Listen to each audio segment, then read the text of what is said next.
differently abled, differently.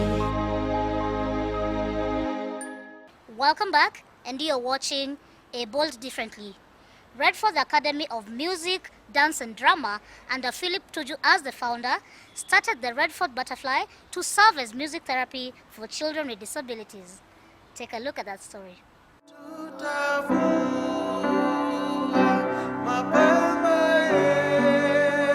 Philip Tuju, aka Phila, the director of Redfourth Academy of Music, Dance and Drama, is a mentor and an educator in Redfourth Butterfly, a musical program for special needs. First of all, I'm a singer, but second, I'm a music mentor. I'm a music educator. I teach music. So we run the Redfourth Academy of Music, where I'm the chairman. And then apart from that, we teach music of different styles, and then we teach instruments, and we teach performance to all age groups.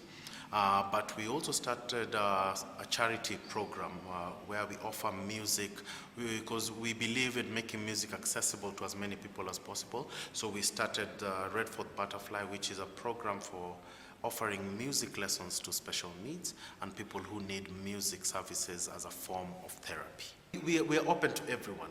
Now, I have to be honest, on the videos that we've shared maybe on social media, I have to be honest that we share mostly this, what you'd call the success story. You share, this student is playing so well, this student is singing so well, this student is expressing themselves so well.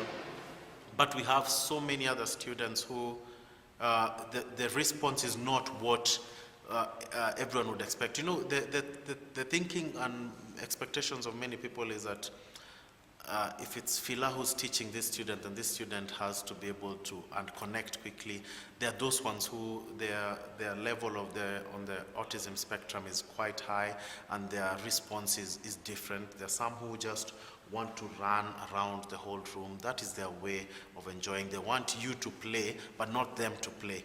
So that is something that I realize I usually have to explain to parents. And then that is not exactly something that I'd be able to post a video of. Redfourth Academy is Kenya's premier school of contemporary, traditional and classical music, performance, composition, and technology. We are an independent music school, so we focus on largely contemporary music. We believe that music should be relevant to the times. So while we give a foundation that is going to give you technique, because our foundation, of course, will be a classical foundation which builds a lot of technique, but we want to teach you about traditional African music. We want to teach you about contemporary African tunes, contemporary pop tunes. So we want to make that relatable to you so that you can understand where we are coming from, and then now you can build your own sound.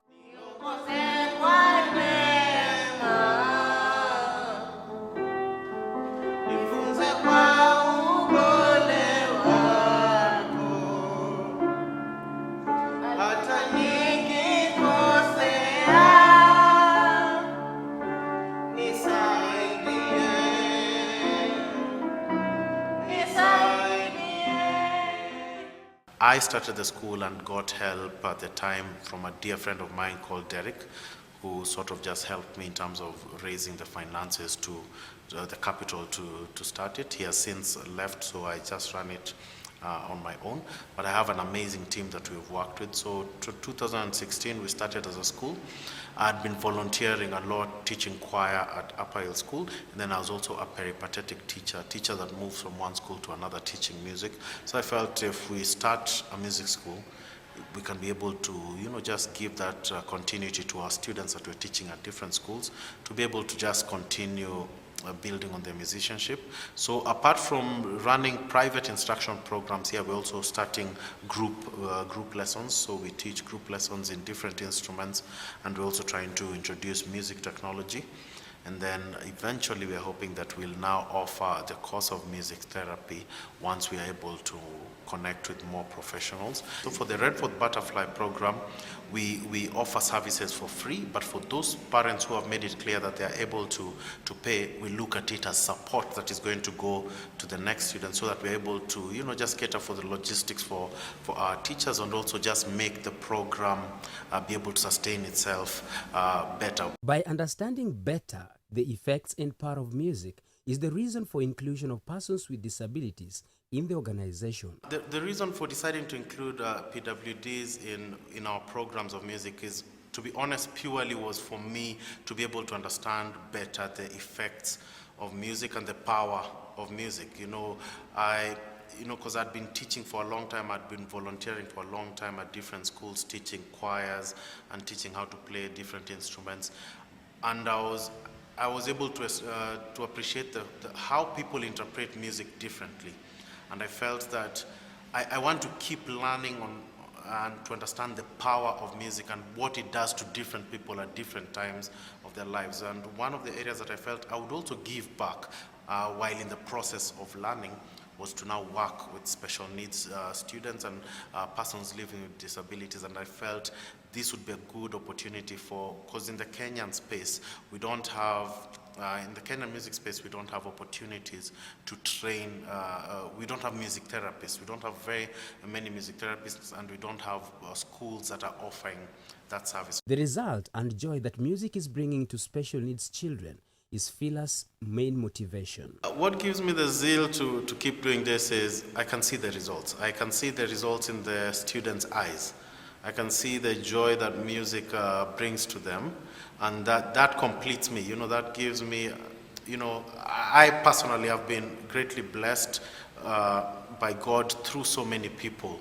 So when I see that we are able to share something beautiful as music to such a student, it gives me so much joy. Support system is evident as special needs students and their siblings paint picture about the organization and how impactful it is.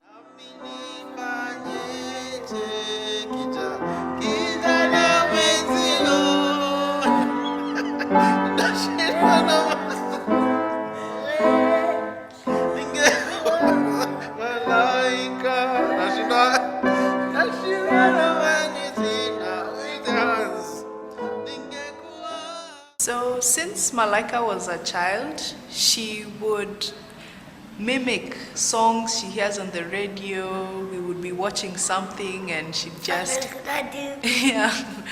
these different shows. Even before she could really speak, she was really like singing tones, whether it's humming. And then I think we realized she had like Perfect Landing, her favorite show.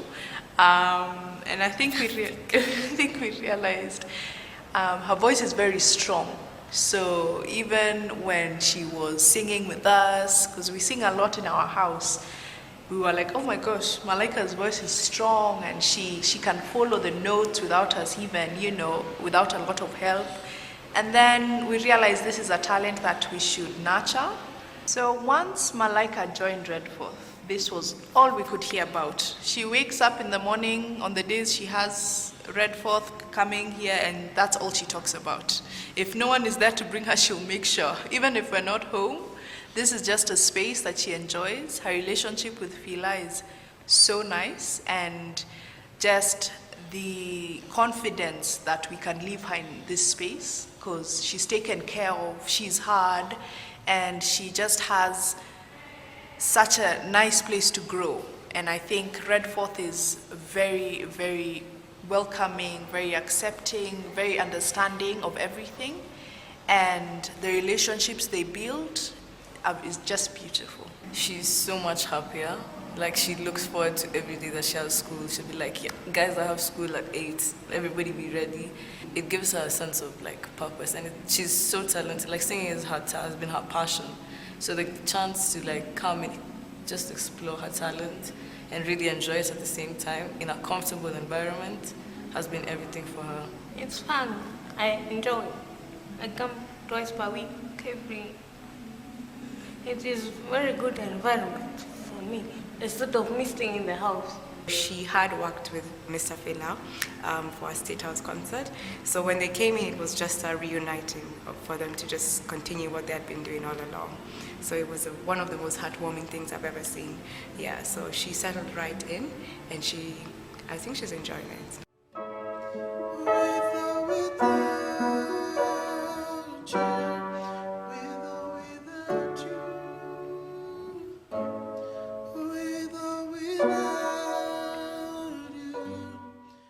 is really accomplished to finally understand my gifting. My gifting is from piano. I love music a lot, and I do golf, but I'm not doing music. And I do sports like footballs, I do cycling.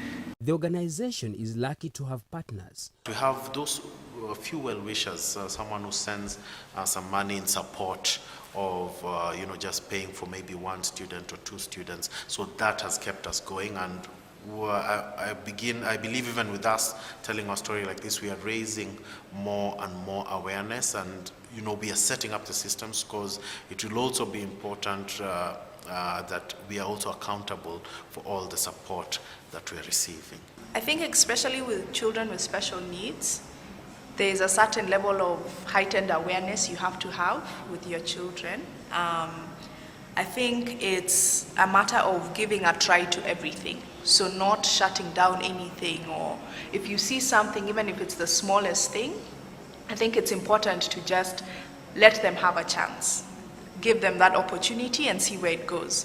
When you're talking about challenges, they're just it comes with a job. It's something that you expect. First of all, you have to manage your expectations, because they are totally, every case is different, their process of learning. There's some who learn even faster than regular students, particularly those on the autism spectrum are going to be very good at reading music, they're very good at remembering melodies. So that's a plus on that end. But at the same time now, in terms of how they express themselves, in terms of how they give feedback, I have particular students who are on the autism spectrum. There's a student of mine called Emmanuel. He's very brutal in his answers. So it would come off as, hey, this child is a bit rude.